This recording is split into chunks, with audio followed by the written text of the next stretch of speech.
مشرق وسطی میں ہولناک جنگ اور آبنائے ہرمز کی بندش کے سنگین اثرات۔ حکومت نے پیٹرولیم اور ڈیزل کی قیمت میں 55 روپے فی لیٹر کا بڑا اضافہ کر دیا۔ پیٹرول کی نئی قیمت 321 روپے 17 پیسے فی لیٹر مقرر، ڈیزل 335 روپے 86 پیسے فی لیٹر ہو گیا۔ نئی قیمتوں کا اطلاق۔ فیصلہ مشکل تھا، معاملات بہتر ہوتے ہی اسی پھرتی سے قیمتیں کم کر دی جائیں گی۔ وزیر پیٹرولیم علی پرویز ملک کی یقین دہانی۔ نائب وزیر اعظم اسحاق ڈار کہتے ہیں تمام اسٹیک ہولڈرز کے ساتھ مل کر صورتحال پر غور کیا۔ پاکستان کی کوشش ہے کہ ساتھیوں کو ساتھ ملا کر کشیدگی کم کی جائے۔ وزیر اعظم اور فیلڈ مارشل بھرپور کوششیں کر رہے ہیں۔ وزیر خزانہ محمد اورنگزیب بولے کوئی پریشان کن صورتحال نہیں، روزانہ کی بنیاد پر پیٹرولیم مصنوعات کی قیمتوں کا جائزہ لے رہے ہیں۔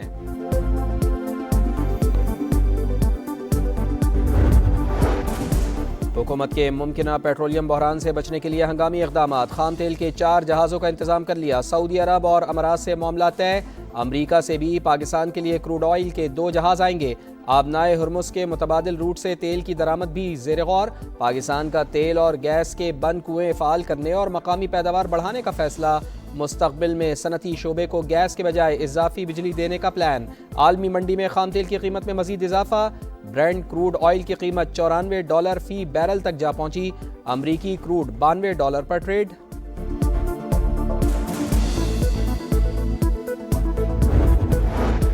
پیٹرولیم مصنوعات کی ذخیرہ اندوزی اور مصنوعی قلت ناقابل برداشت۔ ذمہ دار ہوشیار خبردار، حکومت ڈنڈا اٹھانے کو تیار۔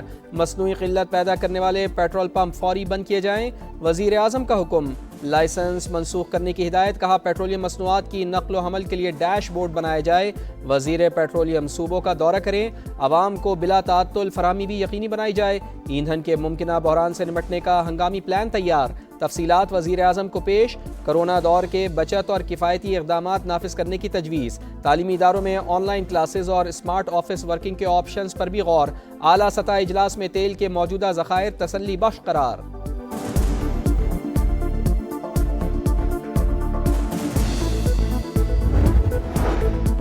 روس ایران کی بالواسطہ مدد کو آ گیا۔ امریکی فورسز پر حملے کے لیے انٹیلیجنس دیتا ہے۔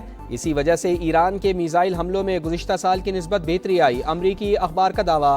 واشنگٹن پوسٹ کے مطابق ایران چن چن کر امریکہ کے کمانڈ اینڈ کنٹرول سینٹرز کو تباہ کر رہا ہے۔ کئی ریڈارز اور دیگر تنصیبات پر درست نشانہ لگایا۔ اردن، قطر، UAE میں امریکی دفاعی نظام جاسوسی آلات کو کامیابی سے نشانہ بنایا۔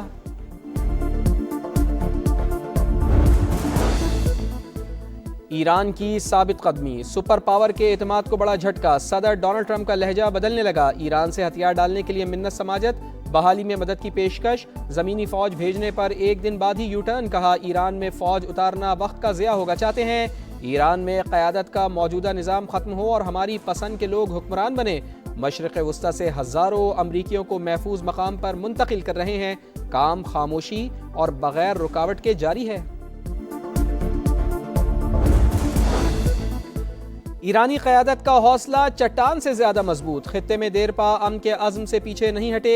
اپنی خود مختاری اور وقار کا دفاع کرنے سے نہیں ہچکچائیں گے۔ ایرانی صدر مسعود پزشکیان کا 2 ٹوک پیغام۔ کہا چند ممالک نے ثالثی کی کوششیں شروع کر دی ہیں۔ ثالث ان سے بات کریں جنہوں نے جنگ شروع کی۔ ایران پر امریکہ کے زمینی حملوں کا انتظار کر رہے ہیں۔ ٹرمپ نے ایسی حرکت کی تو امریکہ کے لیے بڑی تباہی ہوگی۔ ایرانی وزیر خارجہ عباس عراقچی نے خبردار کر دیا۔ ایران کی عبوری لیڈرشپ کونسل کا نئے سپریم لیڈر کے انتخاب کے لیے اجلاس کی تیاریوں کا جائزہ۔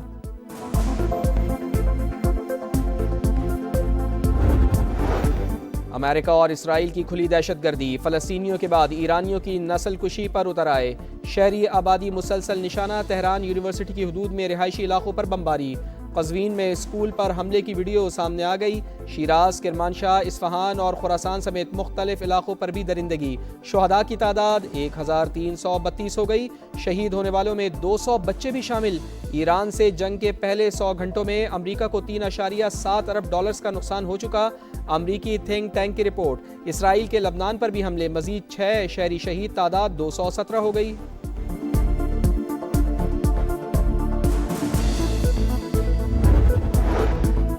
ایران کا منہ توڑ جوابی وار، دشمن پر خرم شہر 4، خیبر اور فتح میزائلوں سے یلغار۔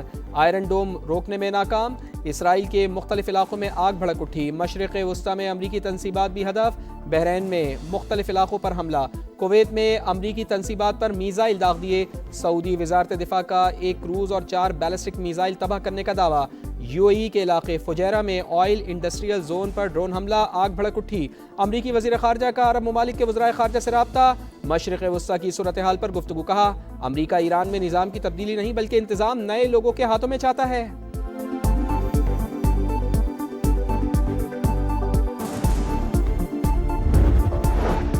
نائب وزیر اعظم اسحاق ڈار کا ایرانی وزیر خارجہ عباس عراقچی سے رابطہ، مشرق وسطی میں بڑھتی ہوئی کشیدگی پر تفصیلی بات چیت، بدلتی علاقائی صورتحال پر تشویش کا اظہار، دونوں رہنماؤں کا قریبی رابطے جاری رکھنے پر اتفاق۔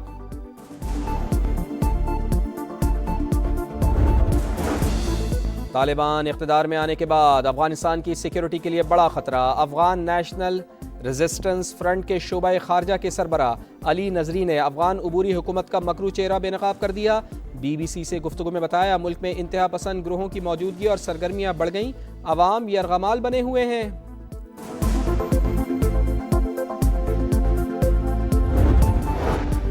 کراچی میں لٹیرے آزاد، اسٹریٹ کرائم بے قابو، 2 ماہ میں ڈکیتی مزاحمت پر 14 افراد جان سے گئے، نیو کراچی میں ڈکیتی کے دوران شہری کے قتل کی فوٹیج منظر عام پر، ہزاروں شہری موٹر سائیکلوں اور موبائل فون سے محروم، پولیس کا زبانی جمع خرچ، ملزمان کی جلد گرفتاری کے دعوے۔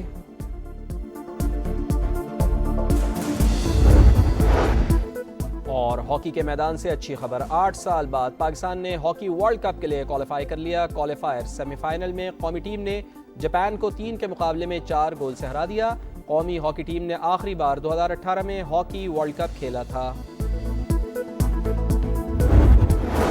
بے گناہوں کے خون سے ہاتھ رنگنے کے بعد پریشانی کے آثار نمایاں، لب خاموش، آنکھیں بند، ٹرمپ کو اب دعاؤں کا سہارا، اوول آفس میں تقریب، وائٹ ہاؤس ٹیم اور پادریوں کی شرکت، امریکی صدر چپ بیٹھے رہے، شرکاء ان کے کندھوں پر ہاتھ رکھ کر دعائیہ کلمات کہتے رہے۔